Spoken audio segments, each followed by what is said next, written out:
So I want to bring on co-founder and CEO of Akua today, Courtney Boyd Myers. Courtney, thanks for being with me. So what are some of the other things that people might not think about in terms of the impact of factory farming of fish or the gross industrial farming of fish? Yeah, I mean, I think people are so warped that they think they can farm things that want to swim or run away. I know. That's hunting. Yeah, thank you. And so farming should be things that stay in place, like vegetables and kelp.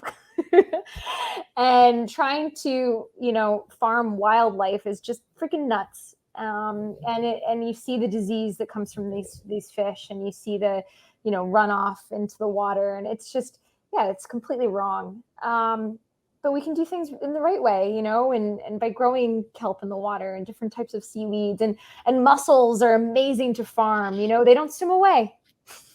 Neither do scallops, neither do clams. Like, these are great things to farm. And the, eco footprint of eating farmed mussels is actually lower than being plant-based. It's amazing. And when you grow these multi-tropic ecosystems of kelp and mussels and clams and oysters, you're basically replicating kind of a wildlife ecosystem. And that's what farming should be.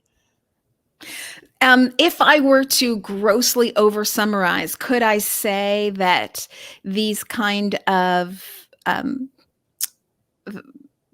species in the water, such as algae, kelp, you're talking about clams, mussels, et cetera, they act as filters in the water, and they also pull carbon. We talked carbon and nitrogen. So they act as really like huge plants, right? Yep. Giving back oxygen, taking out carbon. Exactly. Obviously something that we need as we focus on climate change. Exactly. No, and it's so simple, really. It's just the way that plants grow, right? Through photosynthesis, inhaling carbon and exhaling oxygen, and growing biomass at the same time. And, the concept of regenerative ocean farming is just, you're leaving the oceans better than you found them. Mm-hmm. And that's a step beyond sustainable.